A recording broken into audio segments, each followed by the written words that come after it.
नमस्कार, मैं हिमांशु राजपूत और आप देख रहे हैं भारत एक्सप्रेस डिजिटल। राष्ट्रीय स्वयंसेवक संघ यानी कि आरएसएस के प्रमुख मोहन भागवत ने हिंदुओं को लेकर बड़ा बयान दिया है।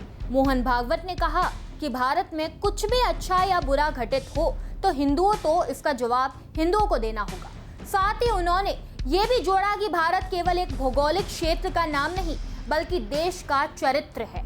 हिंदू समाज की तारीफ करते हुए भागवत ने कहा कि यह समाज पारंपरिक रूप से समावेशी और सभी को स्वीकार करने वाला रहा है। आरएसएस चीफ ने कहा कि हिंदू रीति रिवाजों, पहनावे, खान पान, भाषा, जाति और उपजाति में विविधता को अपनाता है और इन मतभेदों को संघर्ष का कारण नहीं बनने देता।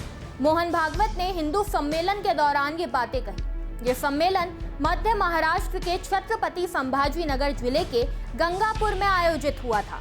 इस दौरान मोहन भागवत ने कहा, अगर भारत में कुछ अच्छा या बुरा होता है तो हिंदुओं से पूछा जाएगा। भारत केवल एक भौगोलिक क्षेत्र का नाम नहीं बल्कि देश का चरित्र है। आरएसएस चीफ ने कहा, जो लोग इंटीग्रेशन और हार्मोनियस कोएग्जिस्टेंस में विश्वास रखते हैं वे हिंदू समाज और देश के सच्चे चरित्र का प्रतिनिधित्व करते हैं। मोहन भागवत ने कहा कि यह परंपरा सदियों से आक्रमणों और विनाश के बावजूद संरक्षित रही है। ऐसे लोग हिंदू कहलाते हैं और उनकी भूमि भारत कहलाती है। उन्होंने कहा कि यदि लोग अच्छे, दृढ़ और ईमानदार बनने का प्रयास करें तो देश भी वैश्विक मंच पर इस तरह के गुणों को दिखाया जाएगा।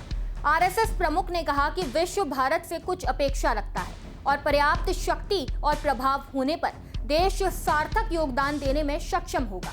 इस दौरान उन्होंने शक्ति को लेकर नई परिभाषा भी दी। उन्होंने कहा कि शक्ति में केवल सशस्त्र बल ही नहीं बल्कि बुद्धि, सिद्धांत और नैतिक मूल्य भी शामिल होते हैं। भागवत ने आत्मनिर्भरता और स्थानीय उत्पादों के उपयोग पर जोर देते हुए कहा, हमें स्थानीय वस्तुएं खरीदनी चाहिए। जो चीज यार नहीं बन सकती उसे अन्य देशों से खरीदा जा सकता है।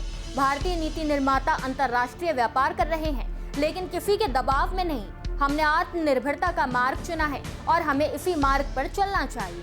हिंदू सम्मेलन के दौरान भागवत ने कहा, हमें विदेशों में रोजगार सृजन की चिंता नहीं करनी चाहिए, ये उन्हें करना है। जब वैश्वीकरण की बात करते हैं तो वे वैश्विक बाजार की अपेक्षा रखते हैं, हम वैश्विक परिवार की अपेक्षा रखते हैं। इस दौरान भागवत ने हिंदुओं के बीच एकता का आह्वान किया।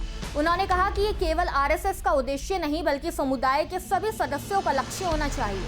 आरएसएस चीफ ने कहा कि हमें जाति, संप्रदाय, भाषा या व्यवसाय की परवाह किए बिना हिंदू मित्र बनाने चाहिए। इससे समानता स्थापित होगी। संघ पहल करेगा लेकिन समुदाय को इसका नेतृत्व करना होगा। उन्होंने कहा, भगवान राम ने भी रावण से बातचीत के जरिए युद्ध टालने की कोशिश की थी लेकिन बाद में हथियार उठाए।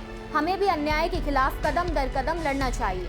बता दें कि आरएसएस के शताब्दी वर्ष के उपलक्ष्य में आयोजित युवा सम्मेलन में भागवत ने युवाओं से अपील की कि वे ज्ञान और कौशल हासिल करने के लिए विदेश जाएं, लेकिन इसे भारत के विकास में उपयोग करें। उन्होंने कहा, युवाओं का योगदान देश की प्रगति और भविष्य निर्माण में अत्यंत महत्वपूर्ण है। भागवत ने कहा, संघ ना तो किसी का विरोध करता है और ना ही किसी से प्रतिस्पर्धा में है। इसका उद्देश्य केवल एक मजबूत और सामंजस्यपूर्ण समाज का निर्माण करना है। उन्होंने युवाओं से इस सामूहिक प्रयास में सक्रिय रूप से भाग लेने की अपील की।